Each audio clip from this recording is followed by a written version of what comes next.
함께 나눌 말씀은요. 로마서 13장 11절부터 14절까지 말씀.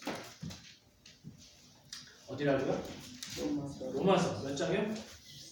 13장 11절부터 14절까지입니다. 심해 봉사하시나 목사님이.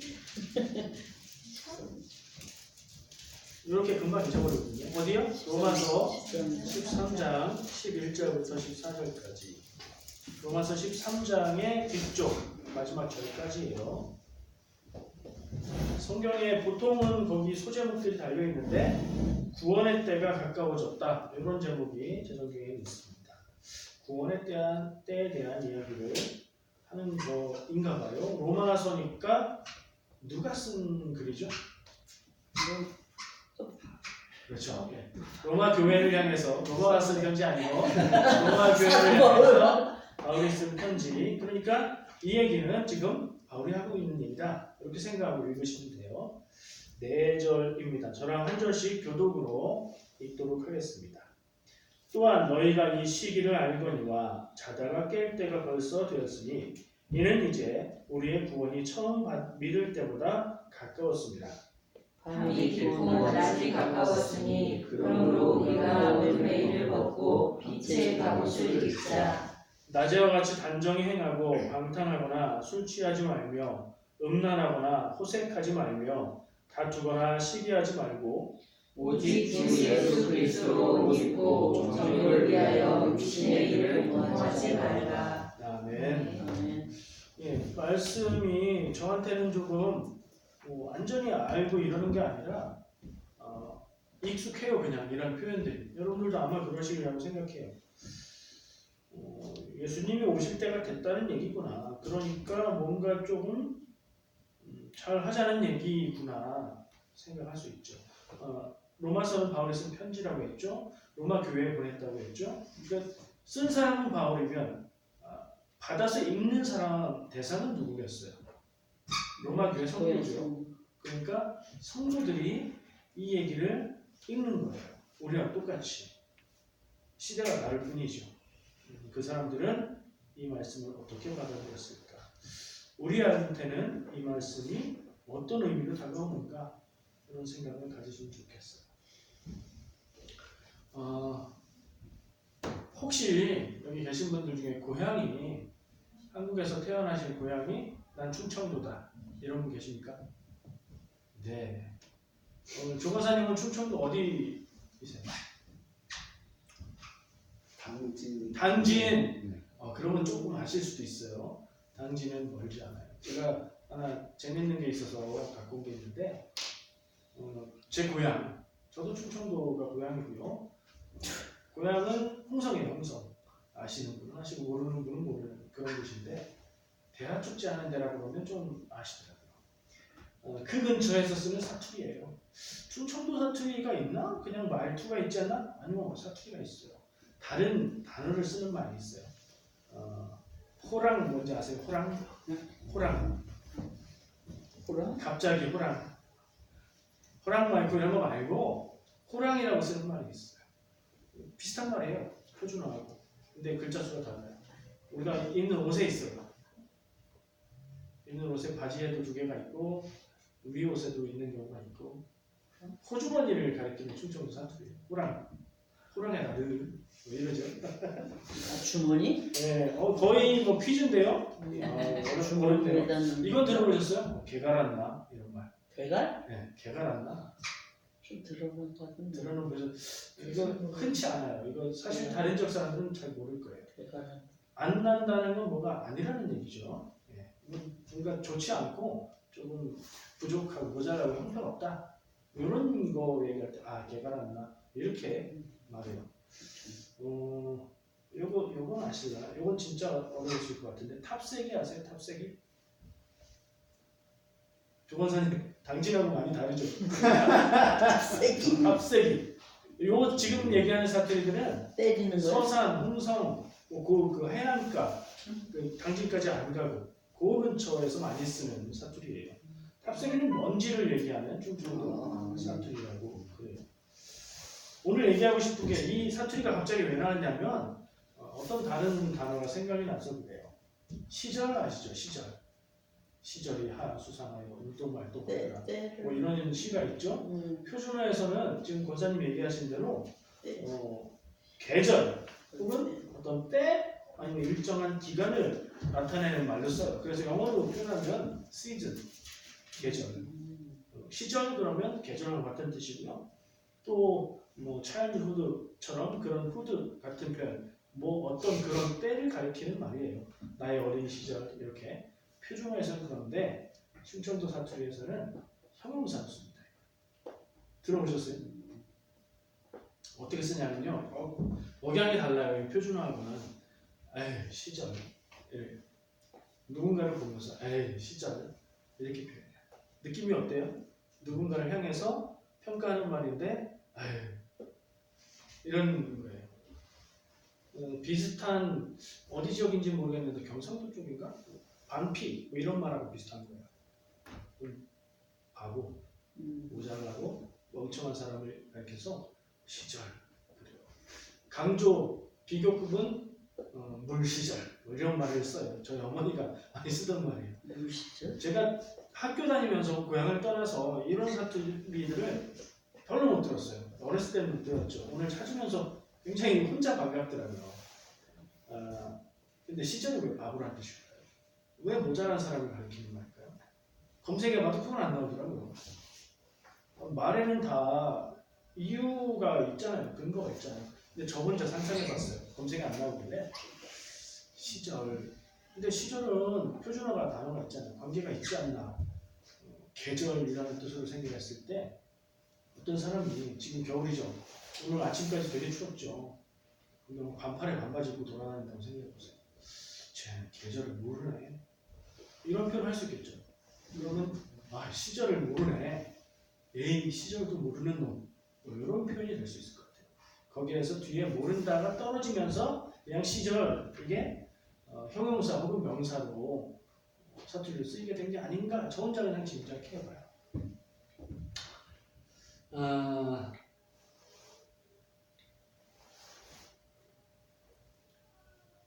그 생각을 왜 했죠, 제가? 시기. 그래요. 제일 처음에 얘기하고 싶은 주제가 때와 시기에 대한 이야기예요. 오늘 말씀에서 볼 때 말씀의 11절에 또한 너희가 이 시기를 알거니와 얘기하고 있죠. 근데 이 시기는 정말 이 시기라고 말하는 거니까 그때 당시에 바울이 편지를 쓸 때 그 편지를 받아서 로마 교회 성도들이 읽을 때 그때 얘기하는 거겠죠. 그걸 머리에 그리고 읽어보면 이게 지금 무슨 때에 관한 얘기를 하고 있는 것이라는 걸 알 수가 있어요. 질문을 하나 해볼게요. 나누는 질문이에요. 이거 적극적으로 대답해 주시면 좋겠어요. 사람이 살면서 뭔가 바라고 기다리면서 살 때가 있어요. 요즘에 나는 무엇을 바라고 기다리고 사나? 예를 들면 한국 사람들은 뭘 기다리면서 하니? 다음 연휴 이렇게 얘기하잖아요. 연휴? 몰라. 어디가 아픈 사람은 몸 하나도 안 아프고 그냥 몸이 가벼운 날이 왔으면 좋겠어. 이런 거 기다릴 수 있죠. 예를 들어봤어요. 생각나시는 분부터 하시고 아니면 이제 돌아갈 거예요. 다 얘기해 주세요. 나는 요즘 뭘 기다리면서 살고 있다. 편집사님 생각나셨죠?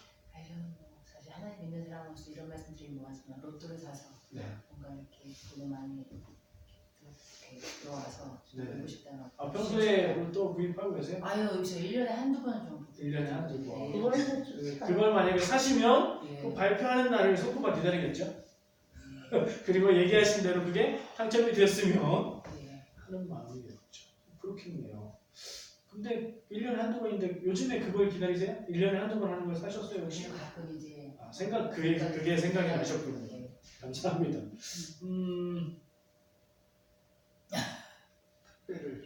택배를 유현찬 집사님 주로 어느 사이트를 이용하십니까? 아마존이죠, 그죠? 북미에서는 아마존이죠. 아마존 그렇게 다음 날이면 갖다 주니까. 뭘 주문하셨는데? 그러니까 중요한 것인 것 같은데. 뭘 주문하셨는데? 이것저것 하시겠죠? 아마존을 기다리는 건 아닐 거 아니야. 그렇죠. 이것저것 필요한 것들 저렴한 가격에 빠른 배송 아마존을 활용합니다. 저는. 주문하고 나면 기다려야 진짜 손꼽아 기다립니다. 또 다른 거 기다리는 분 계세요? 시연이는 뭐 기다리는 날 있어요? 졸업. 졸업하고 뭐 하게요? 일해요. 어쨌든 졸업? 다시 가요. 뭐? 학교도 가요. 고등학교를 졸업하고 대학교를 새로운 삶을 향해서 나가는 걸 좀 기다리는 마음이 있다. 고등학교 졸업하고 대학교 가면 새로운 삶이라고 그럴 수도 있네. 이게 가기 전에는 굉장히 그렇지. 새롭게 생각이 되죠. 가고 나면 이제 한국 얘기긴 한데 짧게 대학 가면 마음대로 놀아도 되고 여자친구 마음대로 사귈 수 있다. 그게 다 거짓말이에요. 그런 기억이 갑자기 납니다. 수연이 그런 자, 마지막 한 사람만 더 나눠볼게요. 요즘에 난 뭘 기다리고 있다? 여름. 벌써 여름이 맞아요. 아직도 그 10년 안 의미가 있는 대답이세요. 날씨가 추우니까 여름을 기다리죠. 여름에 여름을 기다리지는 않죠. 여름이면 겨울을 또 기다리겠죠. 그럼 기다리는 것은 지금 나한테 없는 거, 결핍돼 있는 그렇지. 거, 갖기 원하는 거, 뭐 그런 거겠네요.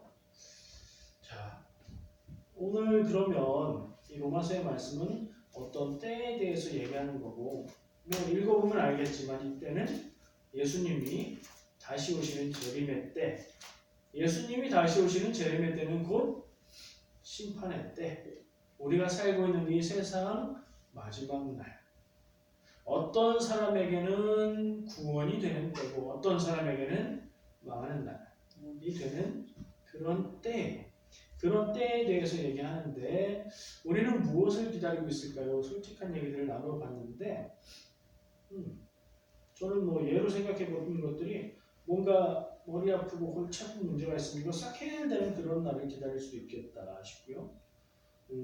돈 때문에 고민하지 않아도 되는 날, 현실적으로 가족 중에 이제 나이가 찼는데 결혼하지 않는다거나 취직해야 되는데 취직이 안 된다거나 이런 뭐라고 할까요? 걱정, 기도 제목이 있으면 또 그게 해결되는 날을 기다리겠죠. 실제로 지금 내가 관심을 쏟고 마음을 쏟아서 기다리는 것은 무엇입니까? 라고 물으면 그 답은 솔직한 답일수록 현실에 기반한 나에게 없고 내가 바라고 있는 것을 기다리게 돼 있죠. 근데 오늘 말씀은 그거 말고 어떤 날을 이야기하고 있어요. 앞두고 있는 날. 그리고 그걸 어떻게 표현했냐면 자다가 깰 때가 벌써 됐다. 자다가 깰 때가 벌써 되면 잠 좋아하는 사람은 일어나야 돼? 이럴 테고 뭘 막 하고 싶은 사람은 그래 빨리 일어나서 하자 이러겠죠. 그리고 그 뒤에 나오는 이런 표현이 있어요. 우리의 구원이 처음 믿을 때보다 가까웠습니다. 당연한 말이죠.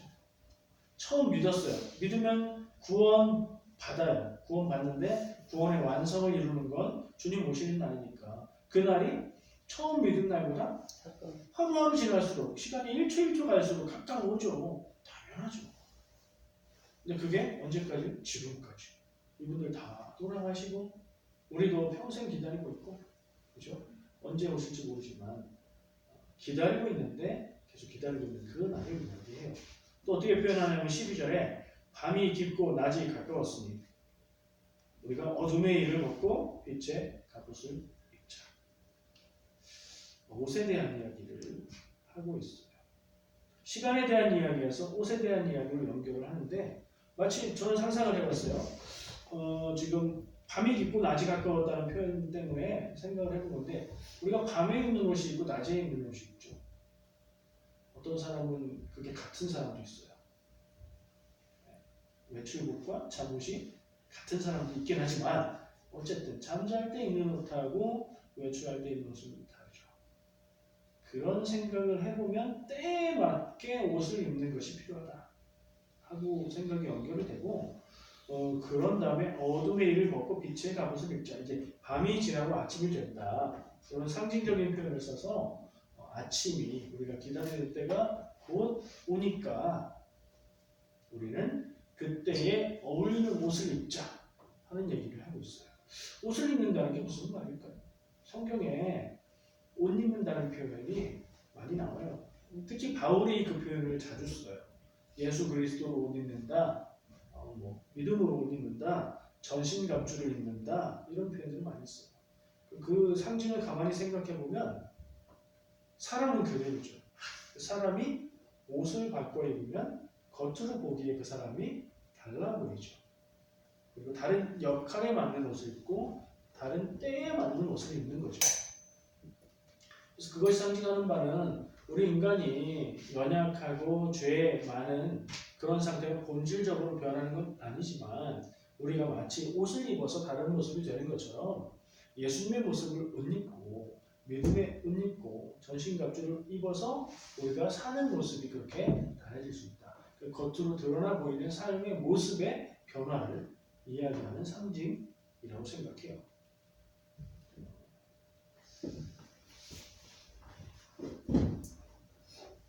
어둠의 일, 이 본문 말씀에 그렇게 표현했어요. 어둠의 일을 벗고 빛의 갑옷을 입자. 대략 어떤 상징인지는 감이 오시죠? 어둠의 일은 뭘 얘기하는 걸까요? 그리고 빛의 갑옷은 무엇을 표현하고 있는 것일까요? 두 개 중에 어떤 게 안 좋은 거고 어떤 게 좋은 거예요? 그렇죠. 어둠 들어가면 별로 안 좋잖아요. 그죠? 어둠의 일, 그리고 여기에서는 밤이 깊고 낮이 가까웠다. 밤은 지나갈 일이고 낮은 우리가 기다리는 것이니까 어둠의 일은 안 좋은 것 같아요. 빛의 갑옷이 좋은 것 같아요. 성경에서 빛은 하나님, 진리 뭐 이런 거하고 연결되는 거잖아요. 어둠의 일, 벗어버려야 될 어둠의 일은 무엇이 있을까? 한번 생각해보면 좋을 것 같아요. 나오는데 뒤에 뭐라고 나와요? 방탕하신 거. 그렇죠. 13절에 낮에와 같이 단정히 행하고, 요거는 빛의 갑옷, 낮의 옷에 해당하는 내용일 거고, 방탕하거나 술 취하거나 음란하거나 호색하거나 다투거나 시기하는 것들, 그게 어둠의 일이라고 생각할 수 있을 거예요. 뭐 여기 있는 것 중에 한 개라도 좋아하는 거 있으세요? 여기 있는 것 중에 한 가지라도 내 인생 가운데 있어서 내 인생을 갉아먹고 있는 게 있나요? 우리가 우리의 삶의 습관이나 내 삶의 모습 중에 좋지 않은 걸 모르지 않아요. 어렸을 땐 모를 수 있어요. 근데 성인이 되고 경험이 많아지면 나는 이 부분이 연약하고 이 부분이 부족하고 좋지 않다. 안 좋은 습관을 가지고 있다. 아는데 못 고치죠. 습관이니까. 습관은 이게 인간 모습 아니에요? 그렇죠. 습관은 쉽게 바뀌지 않아요. 근데 이 다 가지고 있는데. 다 가지고 있어요. 네, 그거 겸손하셔서. 아이고, 그래요. 벗어버린다는 게. 네. 그래서 사실은 이 죄, 그냥 표현할게요. 죄에 가까운, 죄에 관련된 그런 인간적인 모습들은 그것도 우리의 본질적인 모습은 아니라는 생각을 할 수 있어요. 벗어버린다고 표현하니까요. 그리고 빛의 의로운 모습을 입을 수 있어요. 여기 낮에와 같이 단정히 행한다라고만 대입할 수 있는 내용은 그거밖에 없는데 한번 구체적으로 생각해 보면 좋겠어요. 여러분들의 삶 중에 내가 살아가는 내 인생의 일 중에 어떤 게 어둠의 일, 어떤 게 빛의 갑옷일 수 있을까? 먼저 어둠의 일에 해당하는 거. 꼭 내 거 아니어도 돼요. 어떤 사람의 거라고 상상하면서 얘기하셔도 돼요. 한번 나눠줘 보세요. 생각나는 거 있으시면. 안 좋은 습관일 수도 있고요. 무엇에 대한 과한 기운, 관심 뭐 그런 것일 수도 있고요. 인간의 본성. 그러니까 저도 이런 게 있어. 이제 모텔에 요새 손님이 없잖아요. 네. 그런데 이렇게 들어오다 보면은 정말 어느 집이 손님이 많잖아. 예를 들어서 좀 다른 모텔에. 그러면은 내 마음속에 이런 게 들어야 돼. 참 저 집이라도 손님이 있어서 감사하다.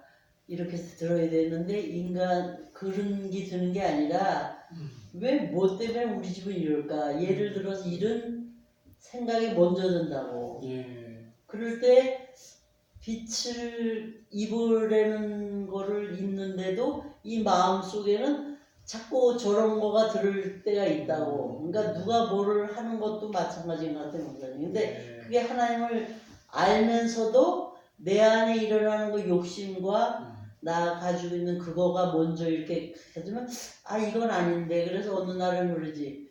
나는 어쩌면 하나님이 3등, 4등으로 하나님이 지금 쓰고 계시는데 내 마음속에 1등을 하길 바라잖아. 모든 거를. 네.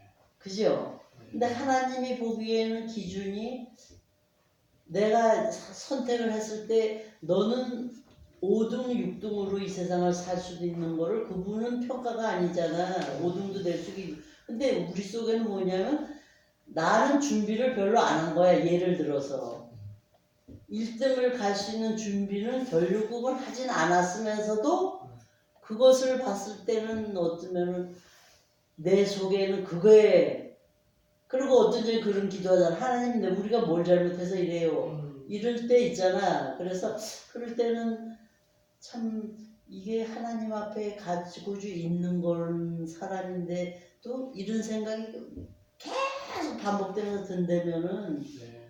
그 갑옷이 빛의 갑옷을 입는다는 게 그렇게 참 근데 이제 겉으로는 안 그런 척하지. 하나님을 믿으니 우리는 온전히 네. 다 해줄 것입니다. 그런데 이 가슴 속에는 그게 아니면은 맞아요. 이게 좀 어떤지 솔직한 하나님은- 마음이 그렇게 움직이는 거예요. 그러니까 하나님 앞에 근데 그분은 내 마음 속을 바라보잖아. 그러니까 예를 들어 부부가 살면서도 이게 싸움할 때도 있잖아요. 네. 그럴 때도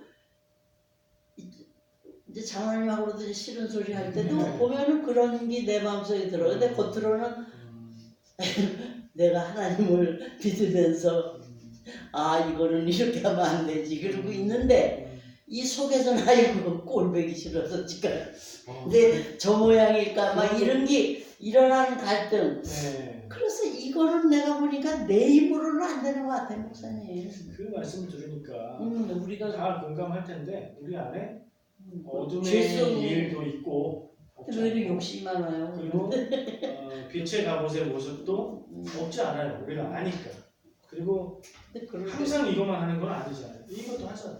근데 그런 거 다 가지고 있는 거 같아요. 근데 그렇게 안 들으면 좀 얼마나 좋아. 그래요. 그럼 참 해피하면서 네. 또 이런 게 내가 인간관계를 할 때도 섭섭함도 있을 수가 없는 게 뭐냐면 비교를 해서 내 기준에 맞지 않는 거잖아, 목사님. 저거 그 사람은 저 사람 기준이. 네. 그런 것 때문에 어쩌면 미움도 생기고 또 왜 저 꼴일까 뭐 예를 들어서 막 이런 게 있는 것 같아 더. 그래서 그런 거가 참 힘든 게 힘듭니다. 예, 알겠습니다. 감사하고요. 그럼 우리가 이제 알고 선택하고 할 수 있는 부분도 있고 지금 말씀하시는 대로 내가 할 수 없는 부분이 있기 때문에 기도하고 은혜를 구해야 되는 부분이 있는 것 같아요. 또 혹시 다른 생각이나 이런 경험 있으세요? 한 분만 더 얘기해 볼까요? 찬이가? 아니야? 깜짝 놀랐어? 저는 일할 때 느끼는 건데 네. 이게 선생님들도 이렇게 좋아하는 사람이 이렇게 마음에 맞는 사람이 있고요, 마음에 안 맞는 사람이 있어요. 그리고 네. 이런 스타일도 달라요. 인간적으로 맞아요. 관계가 있습니다. 맞아요. 그런 것은 이게 보통 다 끼리끼리 놀아요. 왜냐면 백인은 백인끼리 논다든가 이렇게 동양인 동양인끼리 논다든가 아프리카는 아프리카 이렇게 정서가 맞는 사람들끼리. 그리고 이게 뭐 잘못해도 이 사람들이 이렇게 뒤에서 욕하는데 앞에서는 이렇게 사람들이 다 무서워요. 왜 왠지 모르겠는데 한국 여기 사람들은 사람들 특히 더 그래. 그냥 한국 사람들은 그냥 스트레이트로 딱 얘기하는데 이 나라 애들은 앞에서 막 웃으면서 얘기하고 뒤에서 이렇게 뒤에서 욕해요. 그리고 앞에서는 너무나 기다려 반갑다는 듯이 막 얘기하는데 너무 크게 봤을 때 근데 저도 예전에는 왜 저래 이랬는데 저도 앞에다 대고는 차마 말을 못 하겠더라고요. 네가 이게 나랑 이게 너가 부족하다 이런 거 얘기 못 하는데 근데 제가 봤을 때 그거는 정말 좀 아닌 것 같다는 생각이 자꾸 들고 갈수록 느끼는 건데 그냥 앞에서 하는 대로 이렇게 불러놓고 같이 그냥 터놓고 얘기할 수 있는 그런 좀 이렇게 오픈마인드가 돼야 되는데 또 싫은 소리 하기 그렇고 왜냐면 나는 착한 사람을 보여야 되는 어떤 그런 게 우리 마음 가운데 있기 때문에 있는 것 같아요. 남의 잘못은 한두 개밖에 없는데도 셋네 개로 보이게만 이렇게 또 말을 조금 더 보태서 말하게 되고 막 이런 게 그 교회 안에서도 그렇지.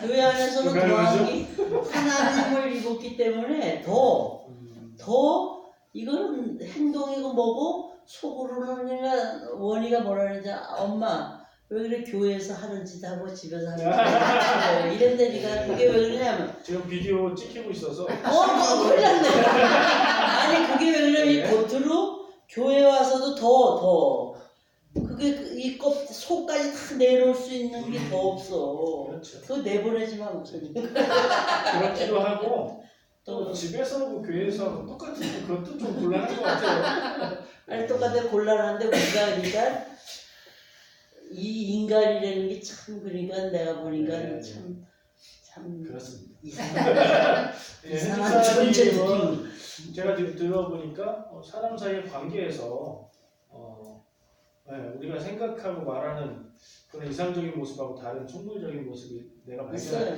때 아 그럴 때 어떤 사람은 있다. 막 이렇게 괴로울 때 있어 목사님. 그렇죠. 아유 진짜 저도 많습니다. 죄송합니다. 목사님 그만하세요. 죄송합니다. 저도 많습니다. 저도 한 가지 아니 위로 확 내놓으면 안 돼. 안 안 돼요. 저도 한 가지 나누고 싶은 게 있는데 이건 제 경험이에요. 여러 번 겪는 일인데 겪을 때마다 왜 그랬지 그래요. 차 타잖아요. 차 타면 남자들은 대체로 그래요. 차를 이렇게 자기가 원하는 대로 꾸미고 예쁘게 하고 싶고 그래서 조그만 거 사다가 붙이고 뭐 하고 갈고 투자를 해요. 근데 차가 오래되면 고장나잖아요. 고장나가지고 더 이상 타지 못하게 되면 그 직전까지 내가 그 차에 들였던 정성과 마음이 굉장히 헛먹여질 때가 있어요. 우리가 관심을 쏟고 마음을 쏟는 일이 있는데 살면서 자연스럽게 하고 남들 다 하고 이상하지 않은 일인데 그 일이 소용없게 되는 순간이 와버리면 참 허무하다는 생각을 경험할 때마다 이번에도 경험하고 그렇습니다. 비슷한 일이 뭐가 있을까? 다른 사람들 혹은 여성분들이라면 집을 꾸미기 좋아하는 사람들이 있는데 집을 막 예쁘게 신경 써가면서 꾸몄어요. 아직 다 내가 생각하는 그 예쁜 모습이 완성이 안 됐는데 만약에 불이 나서 집이 홀딱 다 탔다고 해요. 그럼 얼마나 허무할까요? 그런 상상을 해봤어요.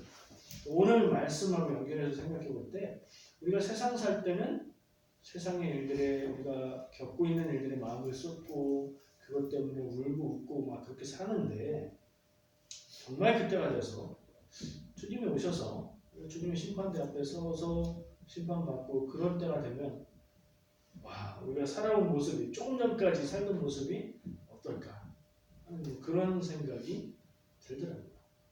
근데 우리는 이 때를 모르고 지금 살고 있는 때를 거예요. 모르죠. 목사님. 주일날 나눌 말씀이 때를 모른다. 때를 지금 모르고 살기 때문에 이렇게 함부로 살고 그러니까 이러는 것 같아. 그게 오늘 근데 말씀에- 얘기를 들어도 안 되는데 오늘 권사님이 얘기해 주신 게 오늘 말씀에 제가 나누고 싶은 핵심이에요. 때를 우리가 모르는 그 때를 거지. 모른다.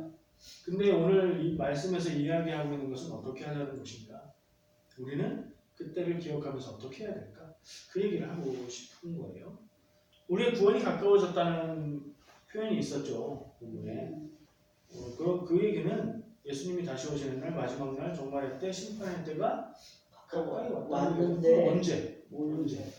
이 사람들 이 로마서 말씀을 읽었던 사람들이 다 죽고 수천 년이 지난 지금에도 아직인데 언제? 그러면 슬그머니 이런 생각이 들죠. 말은 이렇게 하지만 나 평생 가도록 안 오시는 거 아니야? 이런 생각도 들죠. 근데 목사님 이 삶 자체가 네, 때가 오는 것 같아. 삶 자체가 때가 왜 그러냐면 우리가 준비 없이 내가 이제 저 나이가 자꾸 들으니까 네, 죽음이라는 게 앞으로 자꾸 오잖아. 네, 그러면 이때는 분명히 전체에 오는 거라고 생각하면은 뭐 때가 왜 이리 안 오나 그러는데 개인적인 마지막 때가 있다. 마지막 때는 지금 이 얘기한 속에서는 분명히 가까울 내일일 수도 있는 사람이 있고 모레일 수 있는 사람도 있고 지금일 수도 있잖아 목사님. 그런데 우리는 자꾸 이걸 막연하게 생각하는 것 같아. 저도 제가 이제 나이가 지금 근데 어떤 전 나이가 든 게 또 감사해. 왜 그러면 그거를 이렇게 좀 생각을 하니까 근데 그러니까 그때라는 거는 성경에서 제가 이 볼 때는 이거는 왜 이렇게 옛날부터 때 했는데 그때를 나는 또 생각했더니 그걸 하나님께서는 그때보다도 오늘 지금 이 시간에 그때를 만나는 네. 사람도 있고 예. 그런 거 같아요. 권사님이 결론 얘기를 다 해주시네요. 그래? 결론이?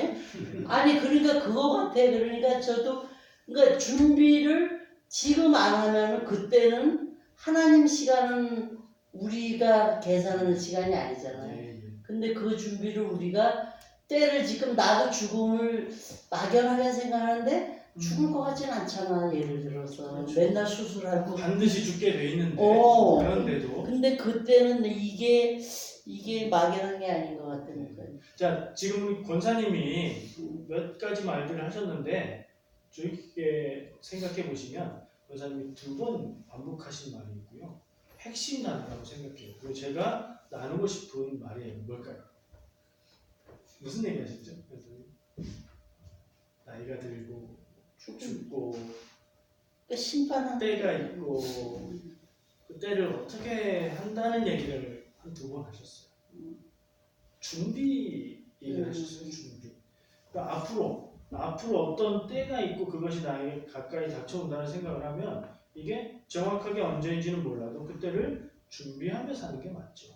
그리고 나이가 드시다 보니까 이것을 생각하게 된다 얘기해 주셨어요. 그러니까 때는 쟤네들랑 나나 어쩌면 똑같을 수도 있다고. 똑같을 수 있고. 근데 그러니까 얘네들은 이제 그런 게 생각이 안 나죠. 그렇지 길다고 생각하지. 네, 그러니까 자꾸 우리가 그때를 자꾸 이게 막연하게 자꾸 왜 옛날부터 이렇게 때 하는데 그때를 지금 하나님이 얘기하시는 거가 아니고 네. 개인적으로 내가 성전이기 때문에 그 사람의 때를 지금 준비를 안 하면 너는 내일 간다 하도 네. 그럼 어떻게 하겠어. 지금 지옥으로 가는 거지. 예를 들어서 그러니까 굉장히 두렵고 떨리는데도 그때가 막연한 것 같으니 어떻게 하겠어. 권사님이 많은 얘기들을 제가 나누고 싶은 얘기들을 거의 얘기해 주셔서 저는 마무리만 할게요. 자, 준비를 하자는 게 오늘 이 말씀에서 얘기하고 있는 핵심이라고 생각을 해요. 준비를 하려면 어떻게 해야 될까요? 얘기하신 내용 중에 그때를 기억해야 된다고 하셨어요. 그때를 생각하지 않고 살면 준비를 할 수가 없죠. 시험이 앞에 다가왔는데 시험이 며칠에 있다 이 생각 안 하면 앞에 시험이 있다는 건 알아도 이렇게 준비해야 되겠구나 하는 생각을 할 수가 없죠. 의식하고 산다는 것, 무엇인가 있고 다가오고 있고 그날은 피할 수 없다는 것을 의식하고 산다는 게 중요한 것 같고 그게 준비인 것 같고 그래서 바울은 그날이 가까우니 우리가 어둠의 일을 벗어버리고 빛의 갑옷을 입자. 밤처럼 살지 말고 낮처럼 살자. 라는 이야기를 얼마나 지금 하고 있어요. 정신 차리고 살아야 되는데 참. 네. 자, 우리 어린 친구들은 어떤 마음일지 모르겠어요. 이제 이런 얘기를 자꾸 듣다 보면 그때가 있다, 그때가 온다. 우리는 어떻게 준비를 해야 될까? 그런 생각을 해야 돼요. 그것에 대한 답은 오늘이 아니고 주일 말씀에 있습니다. 주일 말씀이 그 주제를 다루게 되어 있어서 연결되어 있는 내용이고요. 그 말씀을 나눌 거예요. 그 말씀 그 마태복음에 있는 마태복음 24장 36절 말씀인데 그 날과 그 시는 아무도 모른다. 아들도 천사도 모르고 아들도 모르고 아버지만 아신다라고 얘기하시는 예수님의 말씀 부분이에요. 그렇게 시작하는 말씀을 주일날 나누도록 할 거고요. 자 오늘 마지막 처음 했던 질문인데 마지막도 같은 질문으로 결론을 맺어볼게요. 나는 무엇을 바라며 기다리고 살고 있는가? 한번 생각해 보시고 이제 기도 같이 할 때 기도 가운데 우리가 정말로 바라보고 기다려야 될 것 생각하고 발견하시기를 바랍니다. 자 오늘은 따로 찬양을 준비하진 않았고요. 바로 기도하는 시간을 갖도록 할게요. 이쪽으로 자리 옮겨서 하면서 제가 말씀 마무리하고 비디오 꺼주세요. 말씀 마무리하고